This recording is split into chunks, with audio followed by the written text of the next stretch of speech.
quanto você cobra o programa? Eu falei assim, eu cobro R$ 20. Você é homossexual? Eu falei sim.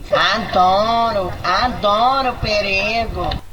Oi, gente. Hoje a gente tem bastante assunto para falar por causa da aparição no programa da Regina Casé, o Esquenta.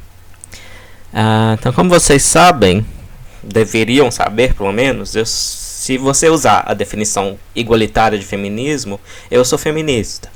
Mas se você usar outra definição, a corporativista de gênero, o feminismo de mulher para mulher, Marisa, aí eu sou antifeminista. Então tem essa ambiguidade a ser resolvida, certo? Então vamos ver como é que foi esse debate na Regina Casé. Depois eu vou mostrar para vocês uns textinhos informativos. Agora a gente vai fazer um teste. Lápis e papel na mão. Você responde daí e todo mundo responde aqui. Pergunta número 1. Você concorda que as mulheres devem receber a mesma educação escolar que os homens? Sim, professora. Você concorda que uma mulher deve receber o mesmo que um homem para realizar o mesmo trabalho? Sim, professora. Você concorda que atividades domésticas são de responsabilidade dos moradores da casa, sejam eles homens ou mulheres? Sim, tia. Concordo também que pedofilia é errado, que corrupção é errada. Concordo que bater em mendigo é errado, que dar soco na cara da mãe é errado. Concordo com todas essas platitudes morais que toda pessoa em sã consciência também concorda. Será que precisa de movimento para ensinar coisas que são senso comum? Você concorda que mulheres podem terminar um relacionamento afetivo sem por isso serem espancadas ou até mortas? Sim. E você aí de casa, respondeu o quê? Se você respondeu sim para tudo, sabe o que isso quer dizer? Você é feminista. Parou. Tá, como eu disse, isso aí, essas coisas todas corretas que a Regina falou, tudo isso é feminismo igualitário.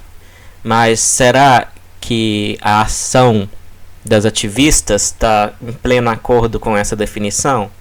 Quando elas, por exemplo, dizem que homens não podem se dizer feministas. Por quê? Por que não podem? Por acaso tem alguma coisa no cérebro de homens que faz eles retardados e incapazes de entender essas coisas? E será que a Regina botaria isso aqui na pergunta também? Se você concorda com fazer listas neomacartistas de acusação sem provas contra pessoas que você já namorou, por exemplo, né? Porque tem vários casos aqui, pode ser verdade que são agressores ou estupradores ou sei lá o que. Isso aqui aconteceu em mais de 3 universidades públicas que a gente mostrou na página Aventuras. E alguns casos desses aqui podem ser verdade, sim, mas existe todo um aparato legal, institucional para lidar com isso, né? Existia até pouco tempo atrás um ministério inteiro para lidar com isso. Agora ele foi fundido a outros ministérios, mas ainda está lá. Então, você concorda com o neomacartismo? Porque se você concorda, parece que isso também faz de você feminista, entre aspas. E você concorda com instigar o pânico nas mulheres, ficar repetindo que elas têm que ter medo de homem, né? Que se elas estiverem andando na rua, tiver homem, elas têm que assumir que são estupradores, predadores. Ora, estatisticamente falando, até onde eu sei, se você for assaltado, por exemplo, no Rio de Janeiro, a chance do seu assaltante ser negro não é baixa. Então isso quer dizer que você pode concluir que você deve ter medo de pessoas negras perto de você e tem que incitar esse medo, né? E ficar justificando e reafirmando esse medo. Isso pra mim não é ativismo, não. Enfim. Tem o feminismo da tenista, tem o feminismo de mulher pra mulher, Marisa, que eu não concordo, e nesse sentido eu sou antifeminista. Lá no dicionário está a definição igualitária, está a definição da Dorothy Sayers, por exemplo, que é uma das feministas que eu gosto, e com ela eu concordo, e isso me faria feminista, mas o que se vê muito nas redes sociais é a resistência a qualquer homem que se diga feminista, e na verdade é uma desconfiança automática e baseada no gênero dos homens, o que é sexismo. Então, um movimento que alega ser contra o sexismo, praticando um novo sexismo, é fundamentalmente incoerente, né? E pode parecer que eu estou generalizando aqui, mas eu vou mostrar mais tarde por que eu estou soando como se eu estivesse generalizando. Embora eu saiba que não é o movimento todo, é uma parte. Mas eu vou mostrar algumas coisas sobre a parte mais moderada também. Continuando. Essas perguntas são parte de um teste criado pela escritora Clara Averbuch, que está aqui hoje. Vem cá, Clara.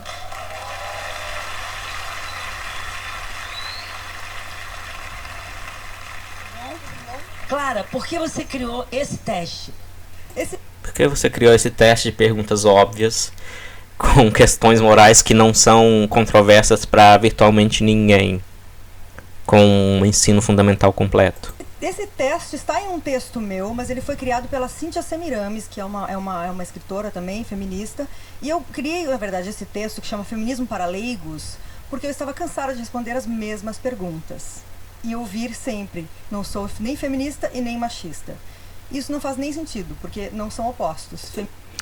A escritora é a Cíntia Semiramis, e ela é uma ótima feminista, na minha opinião, a melhor feminista que anda tendo no Brasil. E ela não concorda com várias dessas atitudes da parte extremista, radical, sei lá que nome vocês querem dar, do movimento. E ela é atacada por isso, ataques pessoais frequentes. Agora eu me pergunto por que varrer isso para baixo do tapete, que parece que é isso que o blog da Clara, por exemplo, faz. Que eu nunca vi uma só crítica lá a isso.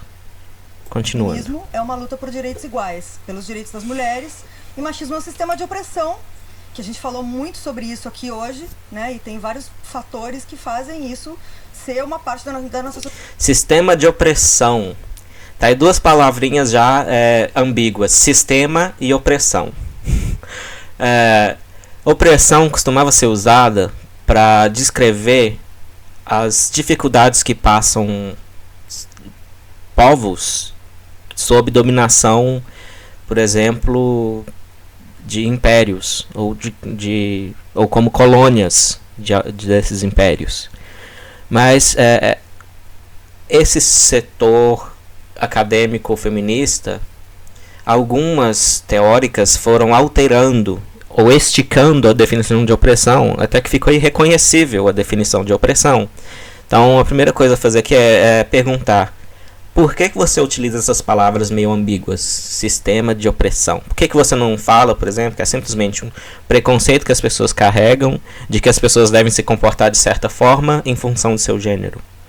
Para mim parece muito mais claro e as pessoas vão entender muito melhor qual o motivo de usar palavras tão ambíguas e obscuras, e ainda mais um público desse, que é, né, de telespectadores da Globo. Eu não vou entender nunca, eu acho. Sociedade, nós vivemos em uma sociedade machista, o Brasil é um país extremamente machista. Tá, o Brasil é extremamente machista. Em termos gerais eu até concordo, mas dado cada coisinha que anda sendo definida como machista hoje em dia, eu acho que há uma certa dose de exagero aí. E para generalizar sobre uma cultura inteira ou um país inteiro, você tem que ter uma análise mais pormenorizada, mais estatística, porque eu tenho certeza que haverá, eu tenho uma desconfiança de que haverá bolsões em que não há machismo, assim como há bolsões da cultura em que não há racismo. Por que negar que partes da cultura ou partes do país não são tão ruins assim? Por que a gente precisa generalizar a cultura inteira e o país inteiro para o pior? A gente sabe que as mulheres recebem menos, a gente sabe que as mulheres morrem por ser mulheres, né?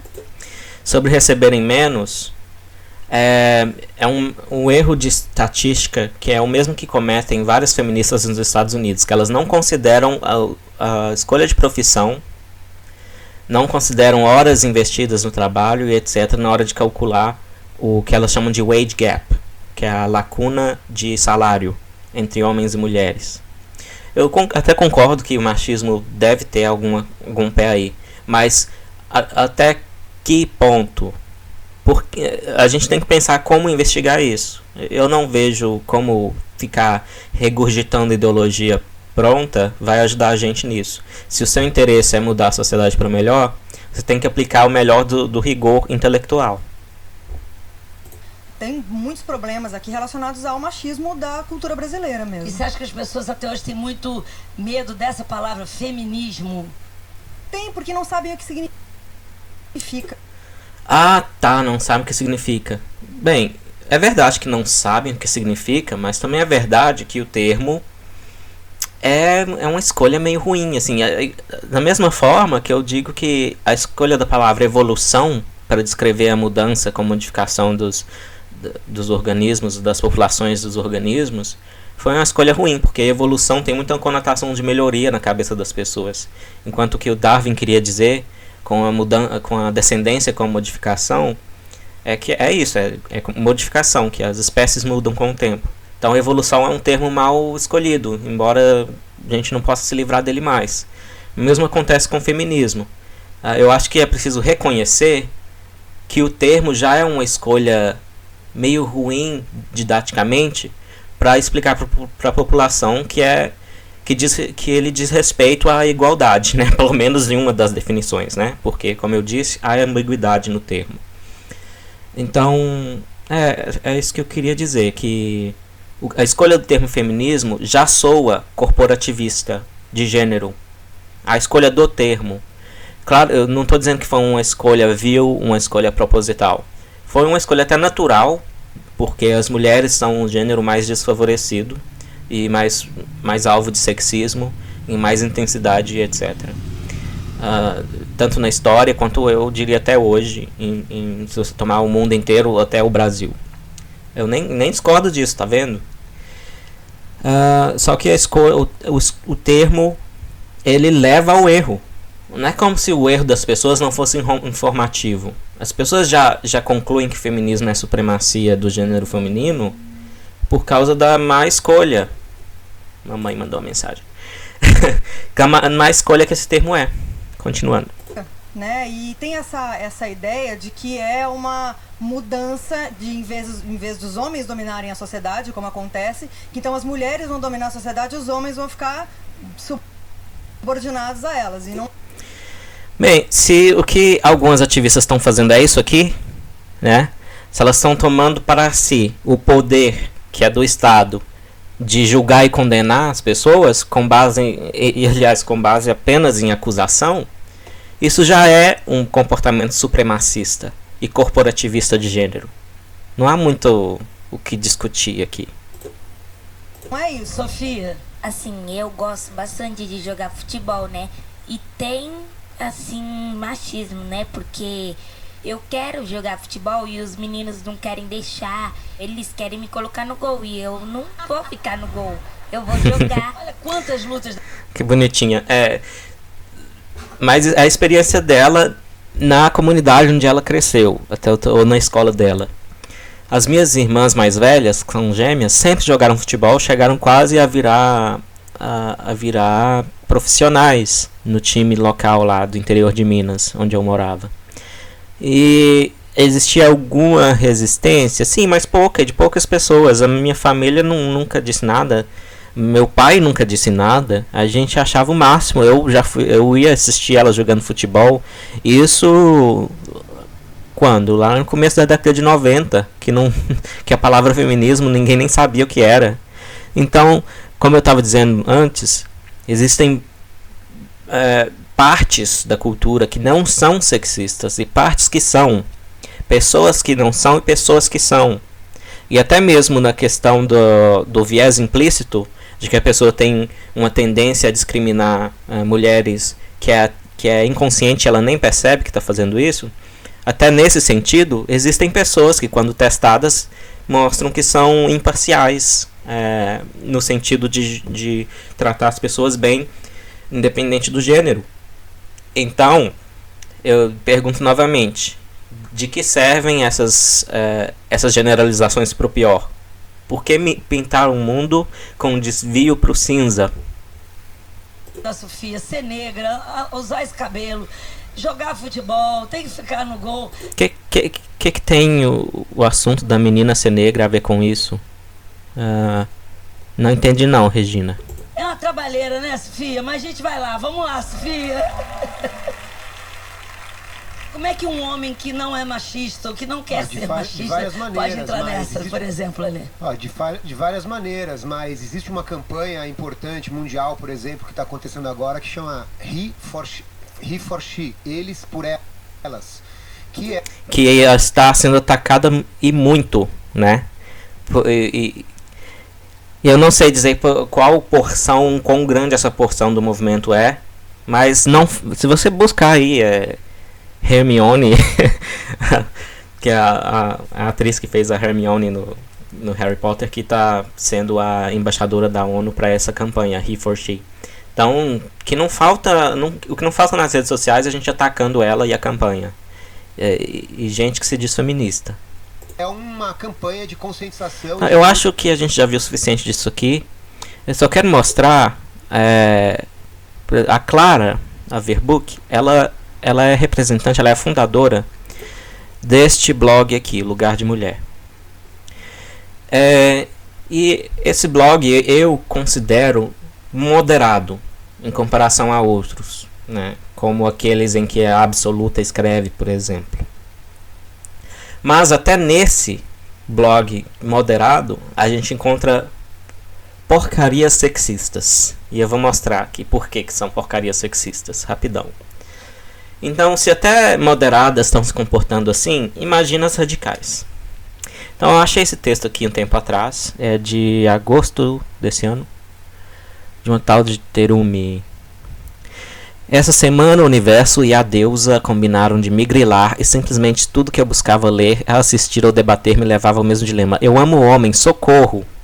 Socorro!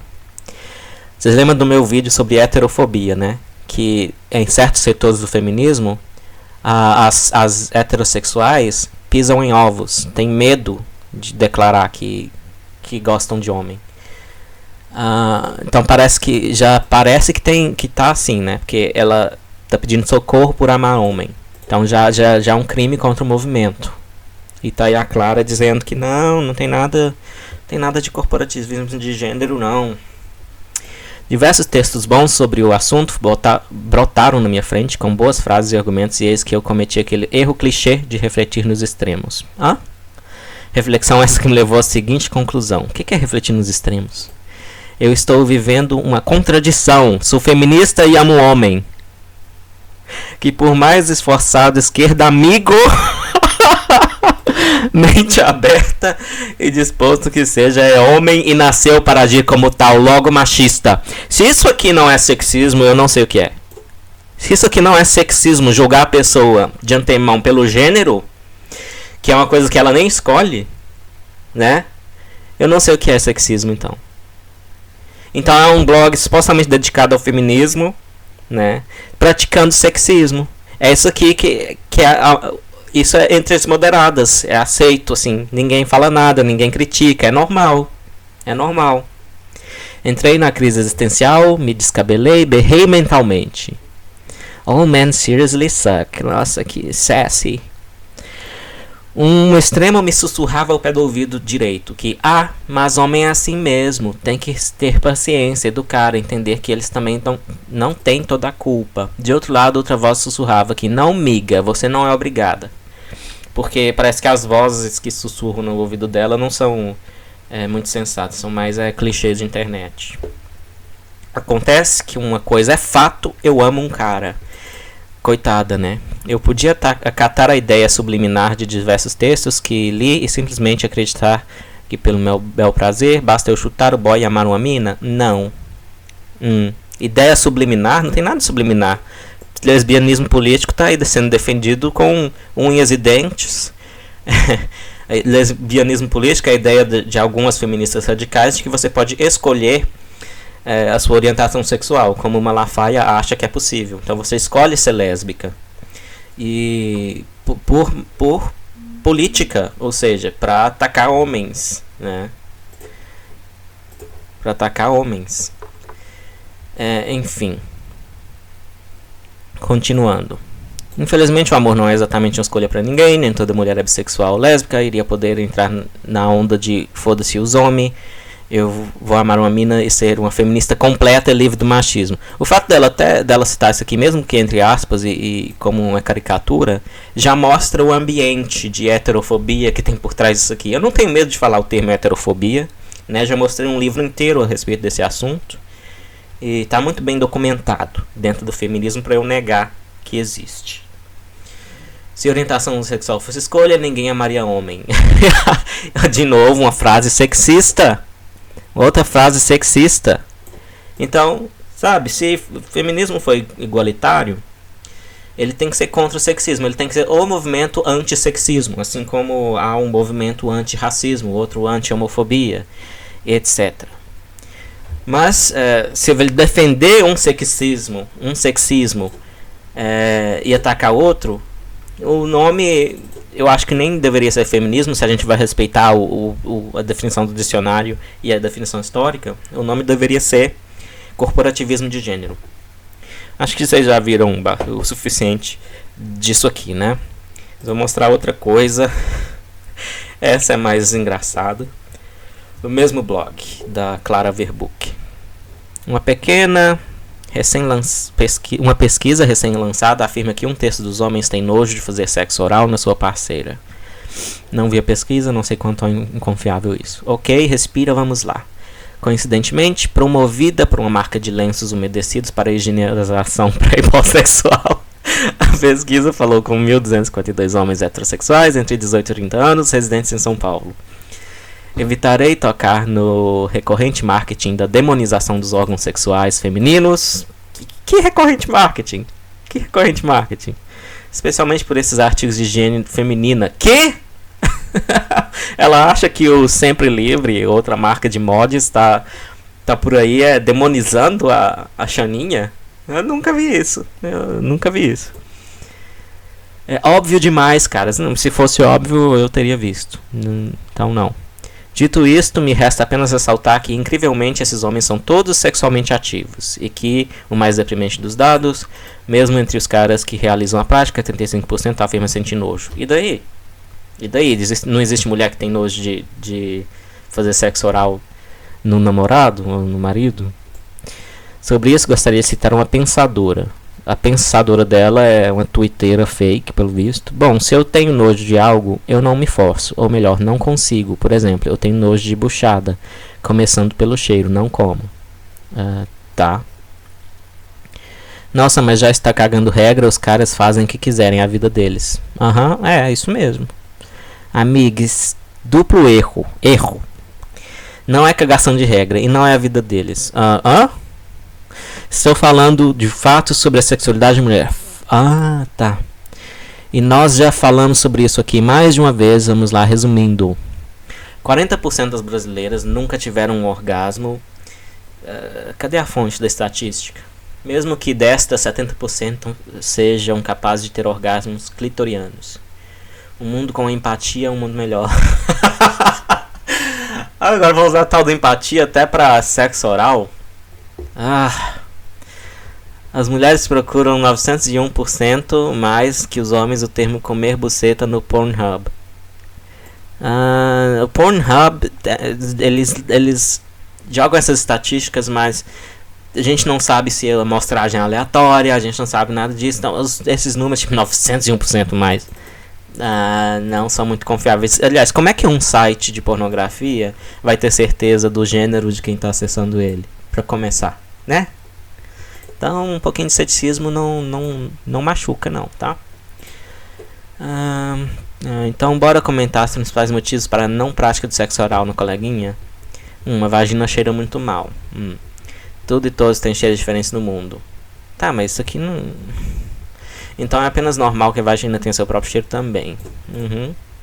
Ainda que um odor muito forte ou característico possa assim, indicar doenças, desequilíbrio na flora. Muitas vezes terrível cheiro relatado é apenas sinal de nojinho. Ué, como assim é sinal de nojinho? Não é como se o nojo... Ela tá invertendo a causalidade da coisa aqui. É porque o cheiro tá lá, supostamente, que a pessoa tem o nojo. Né? De alguns casos. Não tô falando que todas as vaginas são fedidas. Mas é porque o cheiro tá lá que o nojo se manifesta, não é assim? Não é, e ela tá invertendo a causalidade. Nojinho, vocês sabem, é o que impede as pessoas de fazer coisas incríveis. Não sei disso. Se os primeiros médicos astronautas sanitários tivessem nojinho, o mundo seria um lugar bem diferente. Talvez seria melhor, porque levou um tempão para descobrirem que lavar as mãos antes de fazer cirurgia é uma coisa que salvava a vida dos pacientes. Então acho que na verdade, se eles tivessem um nojinho de botar a mão no sangue, nas secreções e etc., companhia limitada, eu acho que sim, o mundo seria melhor se os médicos nessa época tivessem nojinho, sim, seria melhor. Se tu é cheio dos nojinhos, talvez uma atividade física com outro corpo suando e produzindo secreções não seja pra ti. DIY. Pra quem não entende o jargão hipster, que esse blog aqui é essencialmente um porta-voz do movimento hipster paulistano, não sei se vocês sabiam disso. DIY é do it yourself, faça você mesmo, em inglês. Mas por algum motivo os leitores são obrigados a saber disso, os leitores são obrigados a ser hipsters. Para resolver o problema, faça um belo colar com um desses desodorizadores de vaso sanitário. É uma sugestão humorística, né? Não responde por que você está enchendo a paciência e cagando regra sobre homens que, por acaso, por fato ou por serem quem são, tem nojinho de, né, lamber carpete. Nada a ver com nada, seu comentário. Às vezes, a comédia, e uma comédia mal feita como isso aqui, é uma desculpa para falta de argumentos, sabia? Isso acontece muito. 2. A vagina tem gosto ruim. Sommelier de vagina é tipo aquele cara que diz que todas as carnes desconhecidas que ele provou, possivelmente a contragosto, tem sabor de frango. Não tem não, colega. Sei lá, eu sou vegetariano, isso não me concerne. Aliás, isso tudo me lembrou a citação do Zizek. Eu vou passar por cima da citação do Zizek, porque eu não gosto do Zizek. Zizek pra mim é um pós-moderno, um charlatãozinho, então eu vou passar por cima. Tá bom, eu vou ler. Eu vou ler algum trechinho só pra mostrar que ele é de fato pós-moderno, fica vomitando um monte de jargão que nem ele mesmo provavelmente sabe do que tá falando. Deixa eu pegar um meio aqui. Ou mesmo do multiculturalismo tolerante, a experiência do outro sem sua alteridade. Lá vem. Lá vem o jargão. O outro idealizado que tem danças fascinantes, abordagem holística. Por que ela botou essa citação obscura do Zizek aqui? Qual é o serviço dela? A realidade virtual simplesmente generaliza o processo de oferecer um produto baseado em sua substância do núcleo duro existente do real. Nossa, ele tá... Nossa senhora, por isso que eu detesto o Zizek. Núcleo duro, por exemplo. Núcleo duro, isso é um termo técnico da filosofia da ciência, do Imre Lakatos. E não tá fazendo nada aqui. Não tá fazendo nada, não tá informando nada aqui esse termo técnico. Ele só tá vomitando termo técnico pra falar, olha, só como eu sou filósofo. Mas ele é uma metralhadora, ele é um gerador de lero-lero humano, tá? Tem um site de gerador de lero-lero, o Zizek é isso. Assim como o café descafeinado tem um aroma e gosto de café, na verdade, a realidade virtual, tá? Vamos ver a parte que ela botou em negrito. Mas o que acontece no final desse processo de virtualização é que começamos a sentir a própria realidade real como realidade virtual. What? Vocês viram que a minha falta de paciência com essa citação, mas se alguém entendeu o que diabos essa citação está fazendo aqui, e toda essa obscuridade aqui, o que ela está informando pro assunto em questão, que é lamber buceta, alguém me informe, tá? DIY. Alguns temperos são capazes de anular mesmo os gostos mais únicos. Eu usaria do coentro ou do cominho. Mais uma sugestão humorística, né? Não sei, até se deve ter algum produto. Não tem camisinha com sabor de morango? Bota sei lá, um produto lá com sabor de alguma coisa que não irrita a mucosa. E se isso ajuda a dar sexo oral pra namorada, ótimo, vai em frente. A vagina é muito úmida. Cara, volte 10 casas, pois você não sabe o que é lubrificação. Blá blá blá, blá blá blá, blá blá blá. DIY. Vamos lá na parte hipster da coisa. Minha recomendação inicial era tocar farinha, fazer uma bela farofa, mas Polly disse que cal é maravilhoso para secar. Aliás, se tu estiver na região seca de falta de água, coisa boa é lugar úmido, né? Toda essa bobagem aqui tá mostrando o quê? Tá mostrando que não querer lamber vagina é machismo? Que até agora eu não vi isso. Não vi nada demonstrando isso aqui. Até então a gente fica com a explicação alternativa, que é gosto e pronto. Tem gente que não gosta e pronto. Assim como tem gente que não gosta de homem peludo. Assim como tem gente que não gosta de mulher gorda. Assim como tem gente que não gosta de mulher magra. As pessoas são assim. É um mistério porque elas são assim, mas elas variam. Tá, vagina. Tá, outro. Tá, né, o resto é lixo. Não vale a pena, mas eu só li essa bobagem toda aqui. Além de porque é engraçado, é pra mostrar o nível de argumentação de um suposto blog, né? Aqui. Isso teve 5 mil curtidas, essa bobagem aqui. Então é um blog feminista, supostamente da ala moderada, da ala mais didática, da ala que se importa em ensinar coisas, né? Tanto que a Clara é chamada pela TV e tal. Mas tem essas bobagens aqui, né? Tipo, sexismo explícito contra homens e heterofobia também, né? É isso que eu vi aqui nesse bosta desse texto. E o outro lá, que é uma tentativa falha de ser engraçada, totalmente falha. Que não fez o propósito, não realizou o que se pretendeu realizar, que é mostrar que supostamente é uma coisa errada você ter um gosto pessoal de não querer, né, fazer sexo oral em vaginas. Eu vou terminar isso aqui com um texto da Clara, que é uma das fundadoras, né, editora-chefe, sei lá o que, desse blog, que ela escreveu há um tempo atrás, 2002, então faz um tempo. Então, assim, uma colher de chá. Talvez ela mudou de opinião, mas as pessoas realmente mudam. Eu mudei de opinião nos últimos anos sobre algumas coisas. Mas o que é interessante na mudança de opinião é que é necessário ver a trilha que a pessoa cursou para ver se a mudança de opinião foi racional, entenderam? Então, se me perguntarem por que eu mudei de atitude nisso ou naquilo, eu sou capaz de explicar o caminho que eu percorri e por que a minha posição é essa hoje em dia. Mas esse texto da Clara é muito informativo porque, por exemplo, o blog dela está super contra o que chamam de body shaming, né? Tipo, apontar coisas como gordura, etc, para dizer que não são desejáveis, etc, etc. São super contra isso.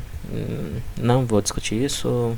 Eu digo que só que existem coisas que são naturalmente mais sexys que outras para a maioria das pessoas, embora para algumas não necessariamente. E então que só isso, que a natureza tem alguma coisa a dizer, sim, sobre o que é sexy e o que não é. Mas vamos ver. Pênis, tamanho documento, sim. Exclamação. Clara Verbook, eu acho que ela largou esse H aqui. Fala sobre o órgão sexual masculino. Então vamos ver como ela trata. Já que a gente leu sobre vaginas, vamos ler um pouco sobre pênis. Você já deve ter se cansado de ouvir a declaração de que tamanho não é documento. É uma daquelas frases autoiludidas. Frases autoiludidas tipo, feminismo é só sobre igualdade, sempre. Como é dos carecas que elas gostam mais. Desculpe, mas a maioria de nós não gosta de carecas. Ela fez pesquisa disso aqui para saber se a maioria das mulheres não gosta de carecas. A falta de cabelo pode indicar baixo nível de testosterona. Oi? Na verdade, excesso de testosterona é uma das possíveis causas de calvície, né? Então, de onde ela tirou isso? Não sei. Que é um hormônio que não pode faltar num homem. Olha só que... Nunca que ela escreveria uma coisa dessa hoje em dia. Mas nisso aqui a mudança de opinião dela provavelmente foi até racional. Da mesma forma, é preciso encarar que tamanho é documento, sim senhor. É claro que estamos falando do nosso amigo pênis, sem essa de dizer que o que conta para as mulheres são as preliminares. Sem essa. Não importa, né, toda a experiência de que é super importante para as mulheres as preliminares. Mas o que manda é a subjetividade da Clara. Ou que o prazer feminino depende do envolvimento com o dono do pênis em questão. Olha, para a maioria das mulheres, até onde eu sei, sim, depende bastante. As mulheres realmente têm mais conexão emocional no sexo, são menos propensas a ver como uma coisa corriqueira, sexo casual. Até onde eu sei é assim, as coisas têm mudado, mas até onde eu sei é assim, e eu não acho que é assim só por questões culturais. Claro que tudo isso é importante, mas a gente, tanto quanto os homens, também gosta de carne bonita, muita carne. Se homem gosta de bumbum grande e seios fartos, por que a gente não pode gostar de volumes generosos também? Pode gostar. Eu entendo totalmente, compreendo totalmente. Que me desculpem os mal dotados, mas o nosso prazer depende sim do tamanho do pênis. Aí é uma afirmação meio controversa, né? Tem até o ditado popular, não importa o tamanho da varinha, mas a mágica que ela faz. Talvez tenha algum fundo de verdade isso. Estou falando do prazer no intercurso, mas também no prazer visual tátil. Eu não sei se intercurso é uma palavra correta para usar em português para se referir a sexo. Eu acho que é uma tradução muito literal de intercourse do inglês.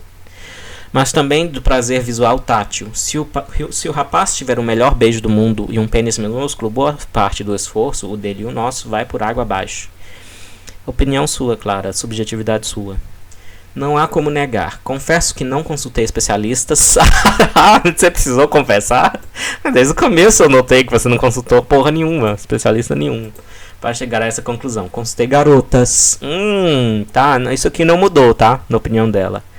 Porque, né, eu acho que ela ainda acredita que garotas têm privilégios de conhecimento para falar de assuntos de sexo ou gênero, né, por serem garotas. E homens têm desprivilégio, que é meio sexista. Mas você quer alguém melhor para perguntar? Quero. Especialistas, por exemplo. O mito de que tamanho não é documento vem provavelmente de uma velha ideia machista de que mulher não gosta de ter prazer pelo prazer. Depende, isso aqui é machista se for tipo usado pra forçar, né? Tipo pra falar você é proibido de fazer sexo casual, você é proibido disso, daquilo. Sim, aí é machismo, sim, é sexismo, sim. Mas se for uma descrição que mulher não gosta de ter prazer pelo prazer, se for uma afirmação sobre a maioria delas, pode ser uma coisa factual, inclusive. Pode ser que seja verdade que para mulheres sexo casual não é tão interessante quanto para homens. Pode ser verdade, não sei. Ou seja, o prazer físico seria privilégio dos homens, que são encorajados a fazer isso desde o momento em que deixam de engatinhar. Afirmações sem evidência podem ser descartadas sem evidências. As mulheres caberiam um interesse meramente emocional, quase platônico em relação ao sexo. Saiba que não é assim. Mulher tem tesão, gosta de corpo, de curvas, precisa de prazer tanto quanto um latagão qualquer. Nunca vi essa palavra. Chega dessa história de que para o rapaz, quanto mais mulheres arrecadar, melhor. Enquanto para a menina vale o contrário. Quanto menos viver, quanto menos curtir, melhor. Toda diversão para eles é só culpa e vergonha para a gente? Chega. Olha, eu concordo que tem um grande grau de sexismo nessas crenças populares aí, que, como eu disse antes, não quer dizer que são populares em todo lugar no Brasil, em todo contexto social, né? Na verdade são ideias até consideradas, acho que consideradas antiquadas pela maioria dos jovens, hoje em dia brasileiros. Mas, como eu mostrei no outro vídeo sobre a absoluta lá, falando de inveja, existe uma coisa, um instinto que chama competição intrasexual feminina, que é uma coisa que não é totalmente cultural, que as mulheres costumam não ver com bons olhos aquelas mulheres que têm atributos sexuais avantajados e que usam desses atributos de forma provocativa e deixam claro que elas estão disponíveis para sexo. As outras mulheres tratam essas mulheres mais mal do que os homens. E isso se chama competição intersexual feminina. Então, Nós somos macacos usando sapatos. E as mulheres não são semideuses, não são anjos. Elas também têm os seus instintos, tá? Então, assim, só no nível de descrever como as pessoas são, às vezes isso aqui é uma grande bobagem. Dizer que o tamanho do pênis não importa é deixar de reconhecer que também existem mulheres que procuram sexo sem envolvimento. Oi? Qual a relação de uma coisa com a outra? Hã? Isso aqui é uma falácia chamada non sequitur. Não se segue. Non sequitur. Ups. Botei um E a mais. Non sequitur. Aí, ó. Tá aí o jeito que escreve para vocês, se estiverem interessados, lerem. Algo que não tem nada a ver com amor, casamento ou relacionamento emocional. A gente também gosta dessas coisas, claro. Assim como é evidente que ninguém se apaixona por um pênis sozinho, existem milhares de outros fatores que podem eventualmente tornar o tamanho do pênis um quesito secundário. Peraí, você tá falando de sexo ou de paixão? Você parece que salta de um assunto para o outro, assim, aleatoriamente. Mas nada disso garante a alguém imaginar que para as mulheres o tamanho do pênis é apenas um pequeno detalhe. Não é. Parece que ela acha que ficar repetindo não é, e ficar afirmando é algum tipo de justificação. Não é. Em alguma recente matéria da Super, aprendi sobre investimento parental, um termo criado por um pesquisador americano. Acho que é o Bill Hamilton. Não lembro agora se ele é americano, acho que sim. Que parte do princípio de que óvulos são caros e esperma barato. Isso é verdade, e as mulheres têm muito menos gametas que os homens, e isso tem algo a ver com o comportamento sexual dos homens e mulheres, de homens e mulheres, e porque são diferentes. Isso faria com que os machos tendessem a poligamia e as mulheres a monogamia. Isso vale para as espécies em geral, não necessariamente para humanos, e não quer dizer que todos os humanos se comportam dessa forma. Podem existir homens mais propensos à monogamia e menos propensos à monogamia. Tem a ver com como os genes influenciam no comportamento, especialmente genes associados a sistemas de sinalização cerebral como o da vasopressina e da oxitocina. Mas isso aqui está ficando muito academicista, né? Vamos continuar. Tudo o que posso dizer a esse respeito é que dou graças a Deus por ser uma fêmea da espécie humana, com livre-arbítrio para escapar ilesa e solteira dessa chatíssima imposição natural. Beleza? Podemos tranquilamente fazer sexo sem a intenção de gerar prole, tanto quanto um macho da espécie. Será que tá acabando? Tá. Graças a Deus. Sexo é algo que as pessoas deveriam praticar por um só motivo. É bom. Isso sempre foi claro e permitido para os homens. Só há bem pouco tempo passou a ser permitido para as mulheres, para pensar assim também. E é surpresa, Clara? É surpresa? A pílula não é uma coisa tão antiga assim.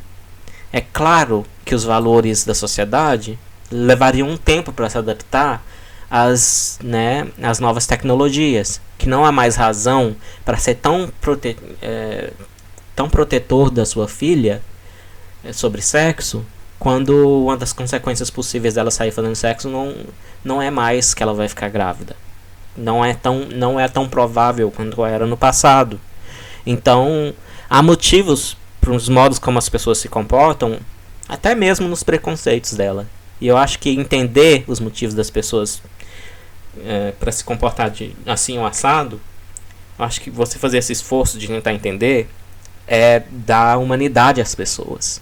É reconhecer elas como seres racionais, que fazem coisas por razões, né, que lhes parecem plausíveis. Continuando, mas ainda há resquício da Idade das Trevas. Ainda hoje, por exemplo, temos uma lei estúpida no Brasil declarando que se o marido descobrir que a esposa não é mais virgem alguns dias depois do casamento, pode... Essa lei aqui foi derrubada já, mas o texto é de 2002, então não era ainda. Felizmente a sociedade está mudando. Preocupações como será que ele vai achar que eu sou desclassificada porque aceitei o convite de ir para um motel logo no primeiro encontro, estão dando, sem trocadilho, na cabeça das mulheres, lugar a pensamentos bem mais saudáveis e menos neuróticos. Tomar de cara a iniciativa e convidá-lo se assim o coração mandar. Afinal, nada é tão saudável quanto o sexo sem neurose e sem culpa. Eu concordo, mas é muito difícil sexo sem nenhuma neurose. Sexo é um assunto muito delicado para as pessoas e não é só pelo modo... O modo como elas foram criadas tem um impacto sobre isso, sim. Os gays que o digam, né? Muitos gays passam a vida sentindo culpa por fazer sexo com homens gays, e o mesmo vale para lésbicas. Mas de novo, tem que entender por que as pessoas são assim.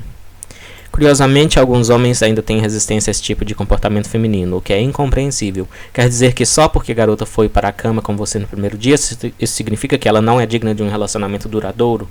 Se sexo é tão bom para você, por que não pode ser bom para ela também? Ok? Essa Clara aqui tá bem sensata. Eu acho que, na verdade, eu prefiro ela. É triste viver numa sociedade que pune, ainda que veladamente, as mulheres que transam numa boa e falam a verdade sobre o assunto, como, por exemplo, que o tamanho é importante, sim senhor. Agora, o que essas coisas sensatas que ela falou antes tem a ver com isso aqui? Nada. A Clara me disse uma vez que a argumentação boa para ela não é prioridade. Que eu exagero quando eu cobro argumentos melhores das pessoas. Né? Acho que deu pra entender por quê. Enfim, por hoje era isso mesmo. Algumas zoeiras que eu fiz aí com o começo do vídeo, as perguntas lá. Eu tô disposto a conceder o seguinte: as perguntas parecem óbvias, parecem conhecimento comum, parece que ninguém em sã consciência discorda delas, mas eu vou concordar que existem certos setores, especialmente os mais fundamentalistas, que podem discordar de alguma coisa ali, tipo que serviços domésticos são para todos na casa. Até porque, na verdade, o lar tradicional era o homem trabalhava fora e a mulher trabalhava dentro de casa. Era uma divisão de tarefas. Né? De novo, tem que pensar por que existia, por que as pessoas se comportavam assim. As pessoas não são totalmente irracionais, não são idiotas. Então fazia sentido no passado essa divisão de tarefas, porque os homens iam trabalhar fora e as mulheres trabalhavam em casa. Então, em qualquer família ética, assim, com as pessoas inteligentes que não são escrotas e psicopatas, mas viviam de um modo tradicional, isso fazia todo sentido, porque era divisão de tarefas. Mas hoje, quando as mulheres estão no mercado de trabalho, até às vezes mais que os homens, na universidade elas já são maioria na medicina, por exemplo. Mas parece que o mimimi interminável não reconhece isso, né? Ainda quer pintar as mulheres como uma classe subalterna e oprimida, quando às vezes elas estão até melhor que os homens. Mas tá, eu já tô começando a falar demais, né? Deve ter dado meia hora isso aqui. E por hoje é só. Um beijo. Quem quiser ver o resto aí, o link tá aí no próprio print. Abraço.